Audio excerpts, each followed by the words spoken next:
తెలంగాణ రాష్ట్ర ప్రభుత్వం నిర్వహిస్తున్న టీచర్ రిక్రూట్మెంట్ టెస్ట్ కొరకు టీశాట్ వారు ఇస్తున్నటువంటి శిక్షణా కార్యక్రమానికి అభ్యర్థులందరికీ హార్దిక స్వాగతం పలుకుతున్నాం.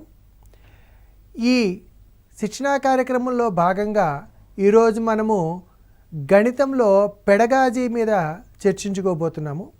అయితే గణితానికి సంబంధించి ఈ టెట్ పరీక్షలో 30 మార్కులు కేటాయించబడతాయి. ఈ 30 మార్కులలో 24 మార్కులు కంటెంట్కు కాగా 6 మార్కులు పెడగాజీకి కేటాయించబడతాయి. ఈ పెడగాజీలో మనకి ప్రధానంగా 11 అంశాలు ఉంటాయనే సంగతి మనకు తెలుసు. ఇక్కడ మనం చూసుకున్నట్లయితే గణితంలో ఈ definition and nature of mathematics అంటే నిర్వచనాలు మరియు గణితం యొక్క స్వభావము, అదేవిధంగా ఉద్దేశాలు, విలువలు, లక్ష్యాలు, ఇంకా విద్యా ప్రమాణాలు, గణిత శాస్త్రం యొక్క బోధనా పద్ధతులు, వ్యూహాలు, గణిత బోధనోపకరణాలు, ఇంకా మనం చూసుకున్నట్లయితే CCE continuous and comprehensive evaluation అంటే నిరంతర సమగ్ర మూల్యాంకనం. అందులో మనకి ఫార్మేటివ్ అసెస్మెంట్, సమ్మేటివ్ అసెస్మెంట్, వాటి యొక్క ప్రొసీజర్లు, ఇంకా చూసుకున్నట్లయితే scholastic achievement test, diagnostic test, remedial teaching, ఇంకా గణిత శాస్త్ర ఉపాధ్యాయుడు ఎలా ఉండాలి, ఏ ఏ లక్షణాలు కలిగి ఉండాలి, అతనికి ఉన్నటువంటి అందుబాటులో ఉన్న వనరులు ఏంటి, ఇంకా పాఠ్యపుస్తకము, పాఠ్య ప్రణాళిక, కరికులం, ఇటువంటి వివిధ అంశాలు మనకి ఈ టెట్ యొక్క సిలబస్లో కనిపిస్తాయి. అయితే మనము ఇంతకు ముందర ఎపిసోడ్లలో మొదటి దాంట్లో ఈ ఉద్దేశాలు మరియు విలువల గురించి, అదేవిధంగా రెండవ దాంట్లో పేపర్ 2కి సంబంధించినటువంటి మెథడ్స్ ఆఫ్ టీచింగ్ మ్యాథమెటిక్స్ గురించి మాట్లాడుకోవడం జరిగింది. అభ్యర్థులకి చెప్పేటువంటి విషయం ఏంటంటే ఈ 11 అంశాలు పేపర్ 1కి మరియు పేపర్ 2కి ఒకే అంశాలు కనిపిస్తాయి. కానీ ప్రధానంగా గమనించవలసిన విషయం ఏంటంటే పేపర్ 1లో ఇచ్చేటటువంటి ప్రశ్నలు 1 నుండి 5 తరగతుల విద్యార్థులకు బోధించడానికి ఉపయోగించేటువంటి బోధనా పద్ధతులు, వ్యూహాలు, అక్కడ ఉండేటి ఎలిమెంటరీ స్థాయి విద్యార్థులకి గణితం బోధించడం ఉండేటువంటి ఉద్దేశాలు, విలువలు, ఇటువంటి అంశాలకి సంబంధించినటువంటి ప్రశ్నలు ఇవ్వబడతాయి. అదే మనము పేపర్ 2ని పరిశీలించినట్లయితే పేపర్ 2లో ఉండేటువంటి ప్రశ్నలన్నీ కూడా 6 నుండి 10వ తరగతి విద్యార్థులకి సంబంధించిన ప్రశ్నలు ఇవ్వబడతాయి. అంటే పేపర్ 1, పేపర్ 2లో మౌలికంగా మనకి ఒకే అంశాలు కనిపించినప్పటికీ కూడా ఆ పాఠ్యాంశాలతో ఉపయోగించి ప్రశ్నలు రూపొందించేటప్పుడు వాటిని అక్కడ పేపర్ 1లో ప్రశ్నలన్నీ ప్రధానంగా 1 నుండి 5 తరగతుల విద్యార్థులకు బోధించేటప్పుడు పాటించాల్సినటువంటి పద్ధతుల గురించి ఇవ్వబడితే పేపర్ 2లో 6 నుండి 10వ తరగతి దాకా బోధించాల్సిన అంశాల మీద ఇవ్వబడతాయి. అయితే ఇక్కడ మనము ఇంతకు ముందర ఆల్రెడీ పద్ధతులు మాట్లాడుకున్నాము. ఇప్పుడు CCE continuous and comprehensive evaluation నిరంతర సమగ్ర మూల్యాంకనం గురించి మాట్లాడుకోబోతున్నాం. అయితే ఈ నిరంతర సమగ్ర మూల్యాంకనం గురించి మాట్లాడడానికి ముందర అసలు గణితాన్ని బోధించడం ద్వారా మనము ఈ 21వ శతాబ్దంలో వాళ్ళు ఏ ఏ సామర్థ్యాల్ని పొందాలి అని చెప్పి చూసుకున్నట్లయితే ప్రపంచవ్యాప్తంగా ఇచ్చినటువంటివి ఏంటంటే critical thinking, communication skills, creativity, problem solving, perseverance, collaboration, information literacy, technology skills and digital literacy. అంటే నిజానికి మనకి ఇంకా చాలా ఉన్నాయి. అయితే ఇందులో ప్రధానమైనటువంటివి ఇక్కడ పేర్కోవడం జరిగింది. ఇందులో మనం చూసుకున్నట్లయితే క్రిటికల్ థింకింగు, క్రియేటివిటీ, కొలాబరేషను, ఇవన్నీ కూడా మనం తరచుగా మాట్లాడుకునే మాటలు. మరి వీటికి సంబంధించిన అంశాలని మన కరికులంలో, మన టెక్స్ట్ బుక్లో ఏ రకంగా చేర్చారు, వీటికి సంబంధించినటువంటి మన అకాడమిక్ స్టాండర్డ్స్ మనకి 5 అకాడమిక్ స్టాండర్డ్స్ ఉన్నాయి. Problem solving, reasoning and proof, communication, connection, visualisation and representation. ఇక్కడ మీరు చూసుకున్నట్టయితే కమ్యూనికేషన్ స్కిల్స్ ఉన్నాయి. అక్కడ మనకి అకాడమిక్ స్టాండర్డ్ కమ్యూనికేషన్ ఉంది. అలాగే మనం ఇంకా లెర్నింగ్ అవుట్కమ్స్ అని మాట్లాడుతున్నాం. ఈ లెర్నింగ్ అవుట్కమ్స్ అంటే ఏంటనమాట, ఈ అకాడమిక్ స్టాండర్డ్స్ని కంటెంట్తో కలిపినప్పుడు మోర్ స్పెసిఫిక్గా ఏ లెర్నింగ్ అవుట్కమ్ అంటే ఈ పాఠం చెప్పడం మూలంగా ఏ లెర్నింగ్ అవుట్కమ్ని ఎక్స్పెక్ట్ చేస్తున్నాము అనేది చెప్తాము.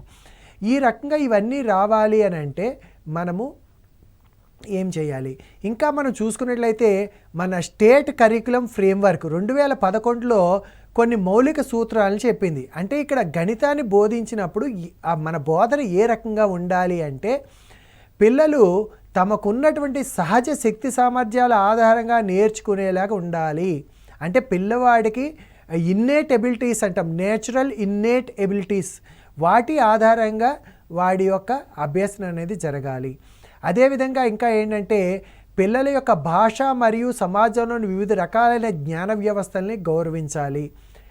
ఇంకా ప్రధానమైనది ఏంటంటే జ్ఞానాన్ని బయట జీవితంతో అనుసంధానం చేయాలి. అంటే వాడు ఏదైతే మ్యాథమెటిక్స్ నేర్చుకుంటున్నాడో వాడి డైలీ లైఫ్లో ఉండే సిచ్యువేషన్స్కి మన తరగతి గదిలో మనము బోధించే గణితానికి మధ్య సంబంధాన్ని ఏర్పాటు చేయగలగాలి, కనెక్షన్ ఏర్పాటు చేయగలగాలి. ఇంకా ప్రధానంగా ఏంటంటే బట్టి పద్ధతులను వదిలిపెట్టాలని, నేర్చుకోవడం అంటే కేవలము పాఠ్యపుస్తకాలకే కాదు, అంటే దానికి మించి ఉండాలి. అంటే పిల్లల యొక్క సమగ్ర అభివృద్ధి కోసం తగిన అవకాశాలు కల్పించాలి. ఇది చాలా ప్రధానమైంది. మనం సాధారణంగా ఏంటంటే పాఠాలు చెప్పడం అనగానే పాఠ్యపుస్తకానికి పరిమితమై సిలబస్ అయిపోయింది, లేకపోతే పరీక్షకు కావాల్సిన లెక్కలు నేర్పించామన్నట్టు కాకుండా పిల్లవాడు సమగ్ర అభివృద్ధి కోసము ఏ అంశాలను నేర్చుకోవాలి అనే విషయాన్ని చెప్పాలి. అయితే ఈ నేర్చుకోవడం అనే దాన్ని ఇక్కడ గమనించండి. నిరంతర సమగ్ర మూల్యాంకనం అమలు చేయడం ద్వారా పరీక్షలను సరళీకరించాలి. అంటే ఈ పరీక్షా విధానంలో కూడా మనము నిరంతర సమగ్ర మూల్యాంకనం అమలు చేయడం ద్వారా ఏమవుతుందంటే కొన్ని సరళతర పద్ధతులు, అంటే కేవలము నేర్చుకున్న అంశాలనే కాకుండా నేర్చుకునే విధానాన్ని కూడా మనం ఇందులో పరిశీలించడం జరుగుతుంది. అది ఎలాగనేది మనం తర్వాత చర్చిద్దాము. ఇంకా చూసుకున్నట్లయితే పాఠ్య ప్రణాళికలో ఉండేటువంటి విభిన్న అంశాలని సమ్మిళితం చేస్తూ అర్థవంతంగా నేర్చుకోవడం. ఇక్కడ గమనించండి, నేర్చుకోవడం వేరు, అర్థవంతంగా నేర్చుకోవడం వేరు. అంటే learning in a more meaningful manner. ఇంకా కన్స్ట్రక్టివ్ వే, అంటే మనం ఇప్పుడు ఫాలో అయ్యేది కన్స్ట్రక్టివిస్టిక్ అప్రోచ్ అంటారు దీన్ని. నిర్మాణాత్మక విధానాల ఆధారంగా బోధనాభ్యసన ప్రక్రియలు నిర్వహించాలి. ఇంకా పిల్లల యొక్క సంస్కృతిని, వాళ్ళ యొక్క అనుభవాల్ని, స్థానిక అంశాలకి తరగతి గదిలో ప్రాధాన్యత కల్పించాలి. ఇవన్నీ మనము గణిత పాఠ్య బోధనలో ప్రధానంగా దృష్టిలో పెట్టుకోవాల్సినటువంటి అంశాలు. అంటే దీని మీద కూడా ఎస్సిఎఫ్ 2011 ప్రకారం ఈ క్రింది వాటిల్లో ఏది మనకి ఉండకూడదు, అంటే బట్టి పట్టడం ఇలాగ ఇచ్చినప్పుడు బట్టి పట్టడం అనేది ఉండకూడదు అనేది మనము టిక్ పెట్టుకోవడం జరుగుతుంది. అంటే వీటి మీద కూడా మనకి ప్రశ్నలు వచ్చేందుకు అవకాశం ఉంది. కాబట్టి వీటిని అందరూ కూడా అభ్యర్థులు జాగ్రత్తగా అర్థం చేసుకోవాలి. ఇంకా మనం చూసుకున్నట్లయితే ఇక్కడ మనము కంటిన్యూస్ అండ్ కాంప్రహెన్సివ్ ఎవాల్యుయేషన్, అంటే నిరంతర మరియు సమగ్ర మూల్యాంకనం అంటున్నాం. మరి ఈ నిరంతర మరియు సమగ్ర మూల్యాంకనం అంటే ఏమిటి, ఏ విధంగా చేస్తాము, ఇప్పుడు మనము చూద్దాము. ఇక్కడ మనం చూసుకున్నట్లయితే ప్రధానంగా ఈ సిసిఈలో మనకి ఫార్మేటివ్ అసెస్మెంట్ అంటున్నాం మనం. ఫార్మేటివ్ అసెస్మెంట్ అంటే మనకి, అంటే ఈ అసెస్మెంట్ అని ఇక్కడ మీరు గమనించండి, అసెస్మెంట్ అంటున్నాం అంటే వాడిని అంచనా వేస్తున్నాం, పిల్లవాడు ఎలా చదువుతున్నాడు అని అంచనా వేస్తున్నాం. ఈ అసెస్మెంట్ అనేది ప్రధానంగా 2 భాగాలుగా తీసుకోవడం జరిగింది. మొదటిది ఫార్మేటివ్ అసెస్మెంట్, రెండవది సమ్మేటివ్ అసెస్మెంట్. ఈ ఫార్మేటివ్ అసెస్మెంట్లో మనకి ప్రధానంగా మనకి చూసుకున్నట్లయితే 4 భాగాలు ఉన్నాయి. అంటే ఈ ఫార్మేటివ్ అసెస్మెంట్కి సమ్మేటివ్ అసెస్మెంట్కి తేడా ఏంటి అంటే, మనకి పాత పద్ధతిలో ఇంతకు ముందర మనకి ఒక ఏడాదిలో క్వార్టర్లీ, హాఫ్ ఇయర్లీ, యాన్యువల్ అని 3 రకాల పరీక్షలు జరిగేవి. దాన్ని ఇప్పుడు మనము ఈ సమ్మేటివ్ అసెస్మెంట్ కింద 2 పరీక్షలు నిర్వహించుకున్నాం. అంటే SA1 మరియు SA2. SA1 మరియు SA2, సమ్మేటివ్ అసెస్మెంట్ 1 మరియు సమ్మేటివ్ అసెస్మెంట్ 2, 2 పరీక్షలు నిర్వహిస్తున్నాం. అయితే ఫార్మేటివ్ అసెస్మెంట్ ఇది ఏంటంటే ఏమి నేర్చుకున్నారు అనేది మనము పరిశీలించడం కోసం చేసేది సమ్మేటివ్ అసెస్మెంట్. అయితే కేవలము నేర్చుకున్న అంశాలకి మాత్రమే పరిమితం కాకుండా నేర్చుకునే విధానాలకి, వాళ్ళు అవలంబించే పద్ధతులకి కూడా మార్కులు ఇచ్చేది ఫార్మేటివ్ అసెస్మెంట్. అంటే ఈ ఫార్మేటివ్ అసెస్మెంట్లో ప్రధానంగా ఏంటంటే విషయాన్ని ఎలా నేర్చుకుంటున్నాడు, ఏ రకమైన సంసిద్ధతని వ్యక్తపరుస్తున్నాడు, మనం ఇచ్చినటువంటి కార్యక్రమాల్ని మనము చెప్పినటువంటి వాటిని ఇంటి దగ్గర సక్రమంగా చేస్తున్నాడా లేదా, నోట్స్లు సరిగ్గా రాస్తున్నాడా లేదా, అంశాలని అంటే మనం చెప్పిన దాన్ని ఇంటి దగ్గర నేర్చుకుని వస్తున్నాడా లేదా, తరగతి గదిలో సమాధానాలు ఏ రకంగా ఇస్తున్నాడు, ఇవన్నీ కూడా అసెస్ చేసుకోవడం కోసం అని చెప్పి ఫార్మేటివ్ అసెస్మెంట్ అనేది ఇవ్వడం జరిగింది. ఇందులో మనం చూసుకున్నట్లయితే ప్రధానంగా ఈ ఫార్మేటివ్ అసెస్మెంట్ చేయడానికి మనకి 4 టూల్స్ ఉన్నాయి. అందులో మొట్టమొదటి టూల్ ఏంటంటే జనరేటింగ్ న్యూ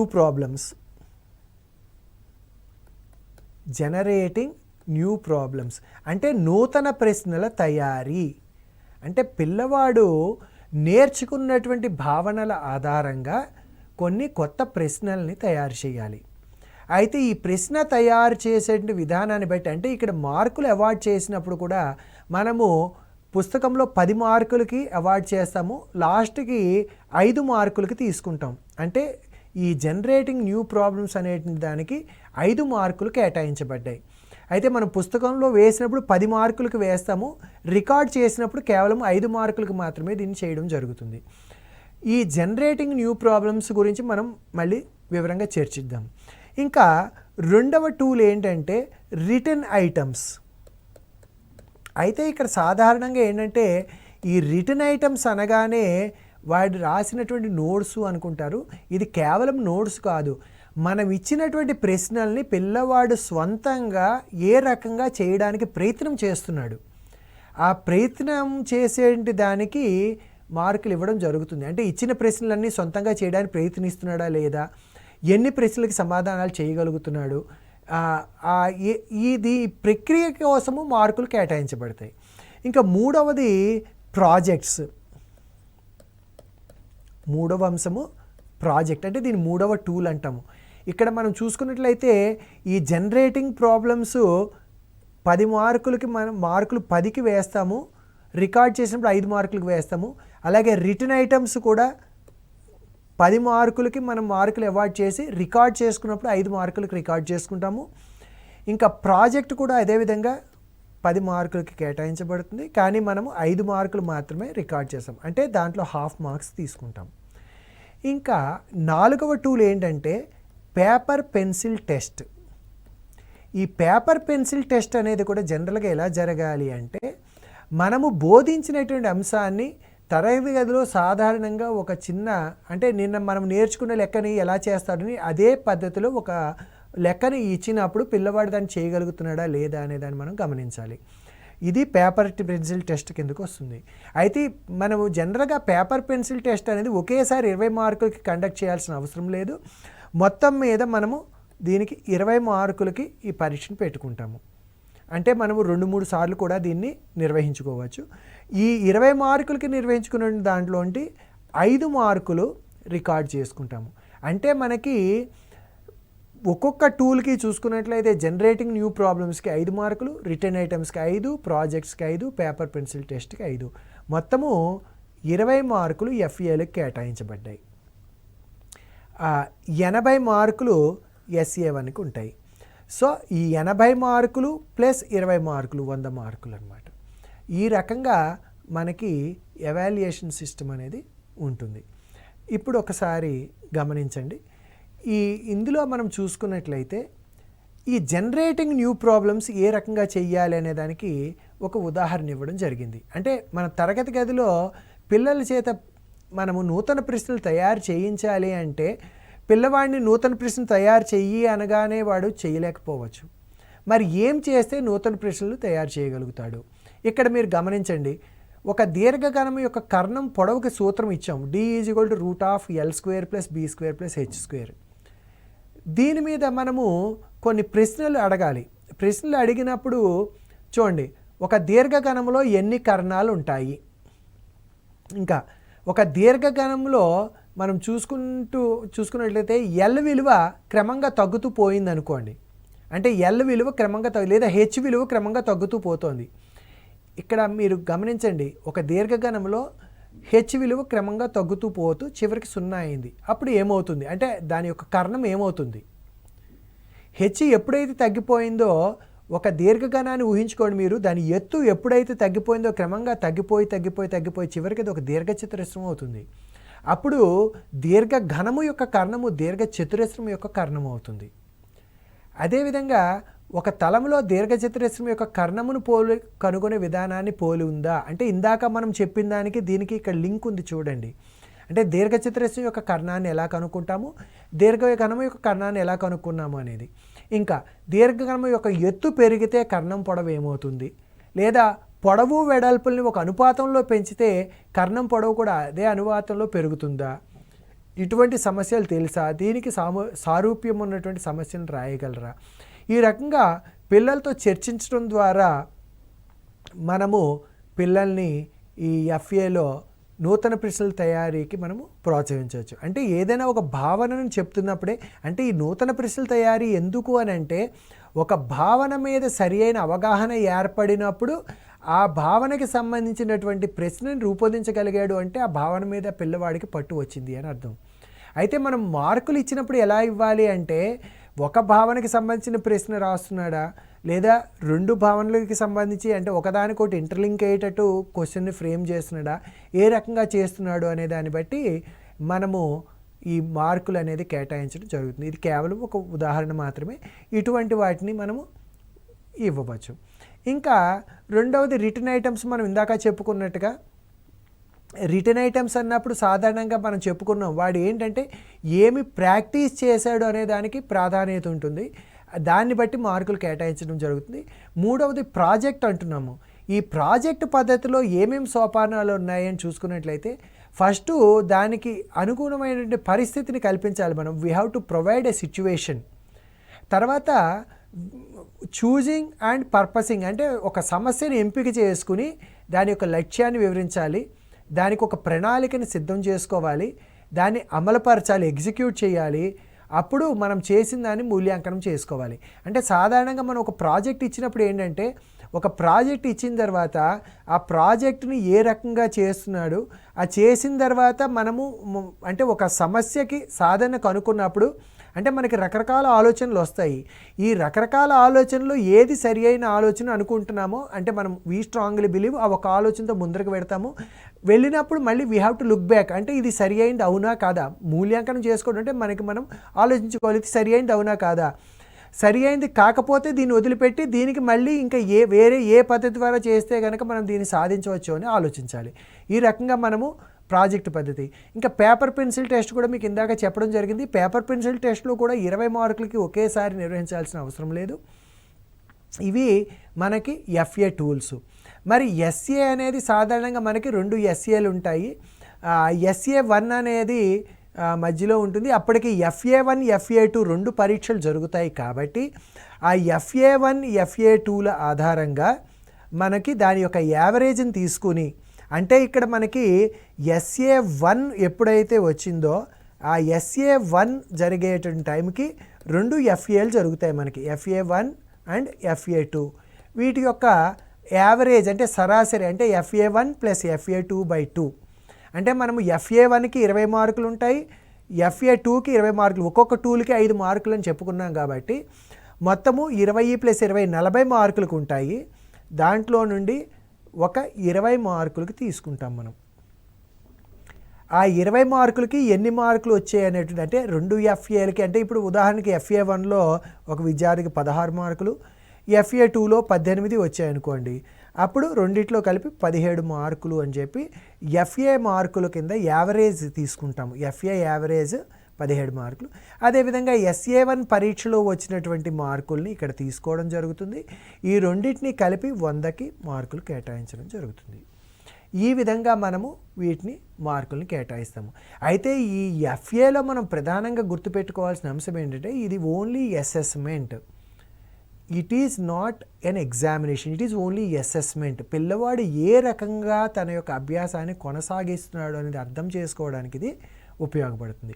అయితే మరి ఈ గ్రేడ్లు ఏ విధంగా ఇస్తారు అని అంటే మనం చూసుకున్నట్లయితే మనము 0 నుంచి 34, 35 నుంచి 40, 41 నుండి 50, 51 నుండి 60, 61 నుంచి 70, 71 నుండి 80, 81 నుండి 90, 91 నుండి 100 గణితంలో మనం ఈ మార్కులను తీసుకుంటాం. 91 నుంచి 100 మార్కులు వచ్చిన విద్యార్థి A1, రెండవది A2, next B1, B2, C1, C2, D, E ఈ రకంగా 8 గ్రేడ్లు ఇవ్వడం జరిగింది. అయితే ఇక్కడ మీరు అర్థం చేసుకోవాల్సిన మరొక అంశం ఏంటంటే, మనకి ఇదివరకు ఏంటంటే తరగతి గదిలో ఎవరు ఫస్ట్ అంటే ఒకడే విద్యార్థి ఫస్ట్ వచ్చేవాడు. అంటే 70 మార్కులు 60 మార్కులు వచ్చిన విద్యార్థి ఫస్ట్ వచ్చినట్టు చెప్పేవారు. అయితే ఇక్కడ ఏంటంటే ఈ తరగతి గదిలో 5-6 కూడా A1 స్టూడెంట్స్ ఉండొచ్చు. అంటే బాగా చదవగలిగినటువంటి పిల్లలందరినీ కేవలము కేటగరైజ్ చేయకుండా కామన్గా 90 మార్కులు దాటినటువంటి ప్రతి విద్యార్థిని A1 విద్యార్థిగా మనం పరిగణిస్తున్నాం ఇక్కడ.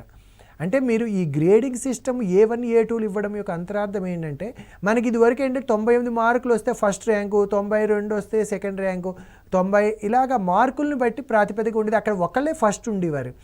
ఇక్కడ ఒక్కళ్ళే ఫస్ట్ అనేది ఉంటుంది. 90 మార్కులు దాటిన ప్రతి విద్యార్థి A1 స్టూడెంటే అవుతాడు. ఈ రకంగా మనము ఈ గ్రేడుల్ని ఇవ్వడం జరుగుతుంది. మరి FA కూడా ఇవే గ్రేడ్లు ఇస్తాము. అయితే 20 మార్కులకి దీన్ని పరిగణలోకి తీసుకోవాలి. తీసుకున్నప్పుడు ఏం జరుగుతుందంటే, సాధారణంగా 19-20 మార్కులు వచ్చిన విద్యార్థి A1లో ఉంటాడు. 17 మరియు 18 మార్కులు వచ్చిన విద్యార్థి A2 అవుతాడు. అలాగే 15-16 మార్కులు వచ్చిన విద్యార్థి B1, 13-14 మార్కులు వచ్చిన విద్యార్థి B2, నెక్స్ట్ 11-12 మార్కులు వచ్చిన విద్యార్థి C1, నెక్స్ట్ 9-10 మార్కులు వచ్చిన విద్యార్థి C2, నెక్స్ట్ 7-8 మార్కులు వచ్చిన విద్యార్థి D, 7 కన్నా తక్కువ మార్కులు వచ్చిన విద్యార్థి E అవుతాడు.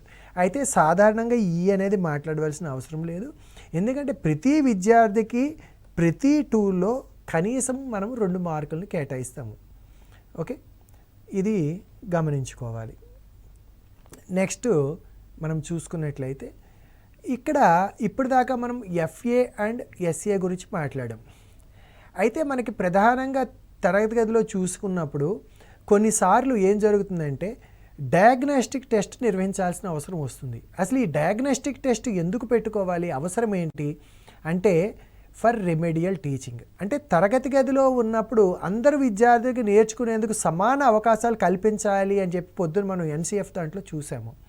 మరి అందరు విద్యార్థులకి నేర్చుకోవడానికి సమాన అవకాశాలు కల్పించాలి అన్నప్పుడు కొందరు విద్యార్థులు చదువులో కొంత వెనుకబడ్డాన్ని మనం గమనించవచ్చు. అయితే వాళ్ళు ఏ విషయంలో వెనుకబడ్డారు, ఎందుకు వెనుకబడ్డారు, ఎలా వెనుకబడ్డారు అనే విషయాన్ని మనం అర్థం చేసుకోవాలి. ఇక్కడ గమనించండి, సాధారణంగా ఏం జరుగుతుందంటే, ఈ వెనుకబాటుతనాన్ని అర్థం చేసుకోవడానికి ఇప్పుడు ఒక డాక్టర్ దగ్గరికి వెళ్ళామనుకోండి, మనకి ఏదైనా ఒక రోగం వచ్చింది అన్నప్పుడు ఏం చేస్తారు, కొన్ని టెస్టులు రాస్తారు. అంటే ఎక్స్రే చేయించుకోండి, ECG చేయించుకోండి, బ్లడ్ టెస్ట్ చేయించుకోండి అని. ఈ టెస్టులను చేయడం ద్వారా ఆ టెస్టుల యొక్క ఫలితాలను గమనించి మీకు పలానా ఇబ్బంది ఉంది అనే విషయాన్ని మనకి చెప్పడం జరుగుతుంది. అదేవిధంగా తరగతిలో పిల్లవాడు అభ్యాసంలో వెనకబడినప్పుడు ఈ పరీక్షను నిర్వహించడం ద్వారా ఏ అంశాల్లో వెనకబడి ఉన్నాడు అనే దాన్ని మనం గమనించుకున్నట్లయితే దాని ఆధారంగా మనం బోధన కొనసాగిస్తే అప్పుడు ఆ అంశాల్లో వాడి యొక్క అభ్యాసంలో ఉండే లోపాలను అధిగమించి ముందుకు సాగుతాడు అనేది. దీని గురించి ఇక్కడ మీరు గమనించండి, ఏం చెప్తున్నాం అంటే, the main aim of diagnostic evaluation is to determine the causes of learning problems. అంటే ఇప్పుడు లెర్నింగ్ జరగకుండా అవరోధం ఏర్పరిచేటటువంటి సమస్యలు ఏవైతే ఉన్నాయో దానిని అధిగమించడానికి ఏం చేయాలి, దానికి కారణాలు ఏంటి కనుక్కోవాలి. అదేవిధంగా దానికి మనము పరిష్కారం ఏం చేయగలుగుతామని ఆలోచించాలి. ఇది డయాగ్నోస్టిక్ టెస్ట్ యొక్క ప్రధానమైనటువంటి ఉద్దేశము. దాని నుంచే రెమెడియల్ టీచింగ్ అనేది వస్తుంది. అయితే జనరల్గా ఏంటంటే మనకి ఏం జరుగుతుందంటే, ఈ డయాగ్నోస్టిక్ టెస్ట్ కండక్ట్ చేసినప్పుడు పిల్లవాడి యొక్క స్ట్రెంగ్త్ అండ్ వీక్నెస్ అనేది మనకు అర్థం కావాలంటే ఎటువంటి అంశాలు, ఎటువంటి లెక్కల్ని వాడు బాగా చేయగలుగుతున్నాడు, ఎటువంటి అంశాల మీద సరిగ్గా శ్రద్ధ పెట్టలేకపోతున్నాడు అనేది అర్థం చేసుకున్నట్లయితే దాన్ని బట్టి ఏ అంశాల్లో వెనుకబడి ఉన్నాడో వాటిని మనము వివరించడానికి అవకాశం ఉంటుంది. అది త్రూ రెమెడియల్ టీచింగ్. ఇక్కడ చూడండి, ఇందాక మనం చెప్పుకున్నట్టుగా diagnostic test is useful tool for analysing difficulties. అయితే ఇక్కడ కేవలము ఆ టెస్టుని మటుకే కాకుండా మనము వాడి యొక్క physical, intellectual, social, emotional development అన్నిటిని కూడా దృష్టిలో పెట్టుకోవాలి. అందుకని ఇక్కడ చూడండి కిందన కొన్ని ప్రశ్నలు ఇవ్వడం జరిగింది. ఏ పిల్లలకి ఈ డయాగ్నోస్టిక్ టెస్ట్ అనేది అవసరం అవుతుంది, వాళ్ళలో మనం ఎటువంటి లోపాలను మనం గుర్తిస్తాము, ఈ లోపాలకి గల కారణాలు ఏంటి, వీటిని కనుక మనం అర్థం చేసుకున్నట్లయితే అప్పుడు ఈ లోపాలు నివారించడానికి మనం పరిష్కార మార్గాలు కనుగొనగలుగుతాము. ఆ రకంగా we can see enhancement in the learning of the students. పిల్లల యొక్క అభ్యసన సామర్థ్యం మెరుగుపడడానికి ఇది ఉపయోగపడుతుంది అని చెప్పి మనము అర్థం చేసుకోవచ్చు. ఈ రెమెడియల్ టీచింగ్లో ప్రధానంగా మనం గమనించినట్లయితే it is the dynamic side of diagnostic testing. It depends upon educational diagnosis. మనం ఇందాక చెప్పుకున్నాం, డాక్టర్ ఎలాగైతే ఫిజికల్గా రోగిని రకరకాల పరీక్షలు చేసి తెలుసుకుంటాడో, రోగం ఏంటో తెలుసుకుంటాడో, అదే రకంగా మనం అభ్యసనలో ఏ రకమైన లోపం ఉందో తెలుసుకోవడానికి మనం ఈ పరీక్షలు వాడతాము. ఇంకా ఏంటంటే remedial teaching is not only useful to cure short Cummins but also in preventive measures. కేవలము మనము అభ్యసన కుంటుపడిన తర్వాతే కాదు, ముందర కూడా అభ్యసన కుంటుపడకుండా మనము ప్రివెంటివ్ మెజర్స్ చేయడానికి కూడా ఇది ఉపయోగపడుతుంది అని చెప్పి మనం అర్థం చేసుకోవచ్చు. ప్రస్తుతము ఉన్నటువంటి ఈ కరికులం అండ్ టెక్స్ట్ బుక్ను మనం చూసుకున్నట్లయితే దీని యొక్క ప్రధానమైనటువంటి ఫీచర్స్ ఏమున్నాయి మీరు చూడండి. ఇక్కడ ఈ టెక్స్ట్ బుక్ మీరు ప్రత్యేకంగా పరిశీలించినట్లయితే దీంట్లో మీకు అనేకమైనటువంటి అంశాలు కనిపిస్తాయి.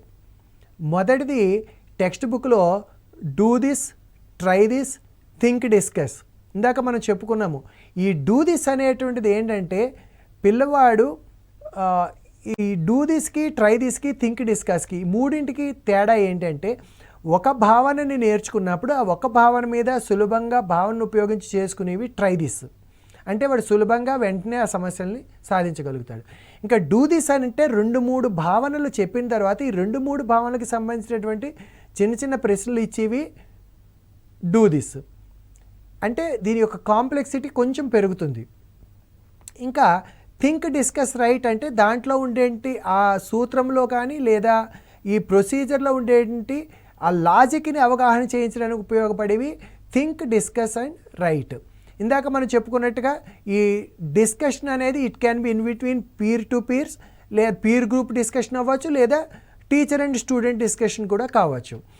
ఇంకా వీటన్నిటి తర్వాత మనం చూసుకోవాల్సినటువంటి అంశం ఏంటంటే ఇందులో ప్రధానంగా ఫిలాసఫీ మనం చూసుకున్నట్లయితే మనకి ఎస్సీఎఫ్లో కూడా స్పష్టంగా చెప్పడం జరిగింది. దైనందిన జీవితంలో ఉండే అంశాలకి అనుసంధానం కావాలి అన్నాము.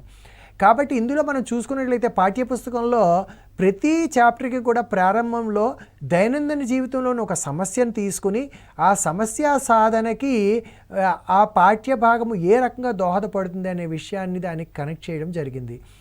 ఈ రకంగా మీరు చూసుకున్నట్లయితే మనం ఏదైతే 21st century స్కిల్స్ అని చెప్పామో దాంట్లోంచి మనం తీసుకున్నట్లయితే ఈ problem solving, reasoning proof, communication, connection, visualisation, representation వీటన్నిటికీ కూడా సమానమైన ప్రాధాన్యం ఇవ్వడం జరిగింది. అదేవిధంగా what is the role of the teacher అంటే ఈ గణిత బోధనలో ఉపాధ్యాయుడి పాత్ర ఏంటి, అందుకనే వాటి కోసం ప్రత్యేకంగా ఇన్స్ట్రక్షన్స్ టు ద టీచర్స్ ఇవ్వడం జరిగింది.